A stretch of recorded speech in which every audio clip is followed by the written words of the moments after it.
Haleluya, salam berkat sukacita buat saudaraku sekalian. Kita bertemu kembali dan tema kita kali ini adalah tawar-menawar dengan Tuhan.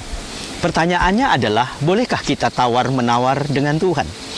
Saya teringat di dalam Kejadian pasal 18, tatkala Abraham tawar-menawar dengan Tuhan. Karena apa, saudara? Karena Sodom dan Gomora, di mana Lot dan keluarganya tinggal, akan dihancurkan oleh Tuhan. Tuhan punya alasan untuk menghancurkan Sodom dan Gomora karena dosa. Dosa yang sudah menjijikkan di hadapan Tuhan, kata Alkitab. Abraham tawar-menawar agar supaya jangan dihancurkan kota Sodom dan Gomora. Kenapa? Karena ada Lot di sana. Maka Abraham menawar, Tuhan, kalau ada 50 orang benar di sana, apakah engkau akan menghancurkan Sodom dan Gomora? Tuhan bilang enggak kalau ada 50. Tapi Abraham juga berpikir, jangan-jangan tidak sampai ya ke 50. Dia menawar lagi, Tuhan, kalau ada 25 bagaimana? Apakah Sodom dan Gomora akan dihancurkan? Tuhan bilang tidak.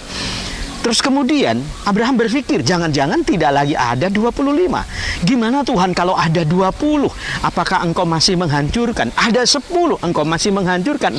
Ada 5, engkau masih menghancurkan. Kalau ada 5 pun, Tuhan tidak akan menghancurkan. Ternyata, saudara, orang benar adalah keluarga Lot, yaitu dirinya sendiri, istrinya, dan kedua anaknya. Dan akhirnya, saudara, Sodom dan Gomora itu diluluh lantakkan, dihancurkan oleh Tuhan. Dan ini pun terjadi dalam kehidupan kita sehari-hari. Kadangkala kita memang suka tawar-menawar kepada Tuhan. Tuhan panggil kita untuk menjadi hambanya, kita tawar-menawar. Seperti kepada Musa juga tawar-menawar dengan Tuhan. Dan ini yang menjadi menarik.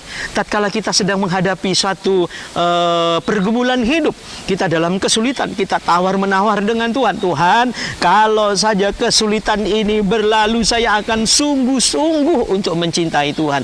Tuhan, kalau saya bisa bayar hutang saya akan ikut Tuhan dengan setia. Tuhan, kalau penyakit saya sembuh, saya akan ikut Tuhan dengan segenap hati. Saudaraku yang dikasihi oleh Tuhan Yesus, bukankah itu juga adalah sebuah tawar-menawar dengan Tuhan? Sejatinya taat itu tidak perlu tanya sama Tuhan. Tatkala kita dalam kondisi yang tidak mengenakan sekalipun, Tuhan tetap Tuhan yang harus kita hargai dan kita hormati. Dan biarlah saudaraku sekalian, hidup kita menjadi teladan, bukan hanya untuk diri kita sendiri, tetapi kepada sesama kita. Biarlah tawar-menawar ini, saudara, tidak lagi terjadi atas diri kita. Ya di atas ya, tidak di atas tidak. Itulah yang harus kita ucapkan. Sukses buat saudara dan Tuhan Yesus memberkati. Haleluya.